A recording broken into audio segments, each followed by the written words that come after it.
چې کله کوزده وسوه د ځوانانو یا زموږ د خویندو د لوڼو نو د واده مخکې د خپل خاوند سره تعلق جوړول، سلام کلام کول، پوښتنه کول، رښتنه کول او الاوال کول، یا دغه رقم د سړي د خپل کور والا حال احوال کول، دا نه ده پکار. که په کوزده کې نکاح تړل سوی وه جایزه ده، په جواز کې شک نشته، خو دا ضروري نه ده چې هر شی جایز و موږ به هغه کوو. دا ضروري نه ده چې خامخا جایزه ده زه بیا کوم. لیکن خبره دا ده د دې نتیجې ته بیا ته وګوره. بیا پر تا ول دی ناوخته دی، څه کیسه ده نو؟ ولې دی تلواره ده؟ تر هغه ځای تر رسېدو چې دا ستا و د ده د نکاح څه مقصد دی، د هغه د رسېدو څخه مخکې بیا ته پیل سي، بیا ته دا لینک وړاو سي، دا مجلس و سلسله چې د هغه ولاړه ختمه سي.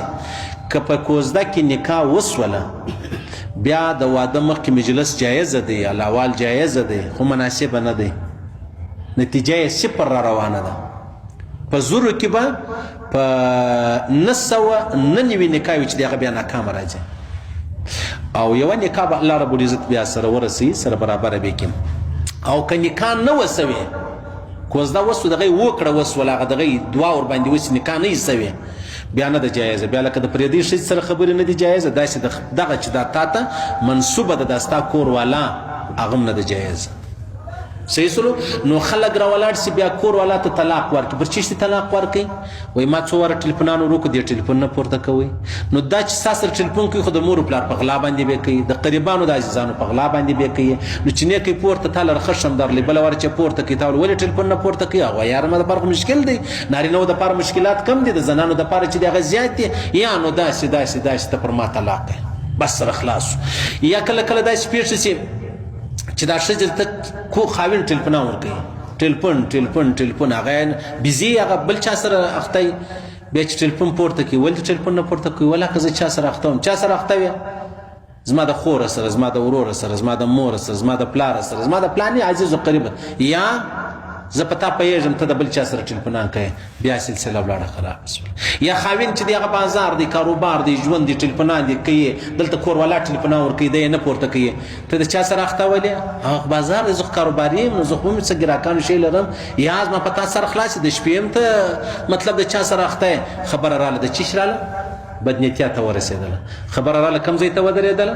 خبره راله د دوی په زړو کې، په خیالو کې فرقونه رالو، په زړه کې فرق رالی. چې فرق رالی بیا نتیجه چی سوله؟ نتیجه دا سوله یو ورځ نه، دوې نه، پنځه نه، چې جوش ختم شو د مجلس، د انسان د صورت و د بدن جوش جلا دی، د خبرو د مجلس جوش جلا دی. 5 ورځې 10 ورځې خو مطلب دی مجلس سره وکړي، 10 ورځې بعد د دې مجلس جوش ختم سلو. چې ختم سلو اوس دی راولاړ سو، پر معمولي خبرې ورته ویل چې پر ما طلاق یې. یا بیا پوښتنه ځینې وکړي چې دا کوزده وسوله، د کوزدې بعد خاوند ورته وایي ته به چیش کوې؟ ته به د ورور کره نه ځې، ته به د اکا کره نه ځې، ته به د خاله کره نه ځې، ته به د انا کره نه ځې. پابندۍ یې پر ولګولې. ای ښځه اوس بیا هریانه سي چې زه خدای یم مطلب په خپل کور کې یم، هېڅ شی نسته، د ورور د کور یې راوګرځولم، د خور د کور یې راوګرځولم، د انا او د نیکه د کور یې راوګرځول، شرطونه یې پر کښېښول. ښځه سبا و پلار ته وایي یا مور ته وایي چې پر ما دی، هغوی او دا خو نن دغه حال دی، نو چې نن یې دغه حال دی د واده بعد بیا څه حال دی؟ نو بس بیا راسي ملا ته کښېني، مولوي صاحب داسې مسله ده، موږ څه چم وکړو. نو بیا کله کله راولاړ شي ښځه و سړی خو لا نه وي، د دې ښځې چې کومې خویندې مطلب د دې د خاوند چې مطلب کوم ورونه دي، یا یې مور ده، یا یې پلار دی، یا د هغه رقم د دې ښځې چې کوم مور پلار ده، دی هغه سره شروع شي، پر معمولي خبره اختلاف راسي. چې اختلاف رالی نتیجه یې زور یې تر چا ووتی؟ زور یې تر کور والا ووتی. زه دا ښځه نه کوم. اوس دا ښځه چې دا ګوره مشهوره وله چې د دې نکاح وسوه، کوزده وسوه، خاوند دی سبا طلاقه سوه، واده لا نه دی سوی، اوس دا ښځه بیا څوک کوي؟ خامخا سپین ږیری بیا دغه نه ورته کوي، د دې د پلار پر ځای هغه بیا مرکه نه ورته کوي. خلک یې پر دویمه پر درېیمه نه غواړي. ولې؟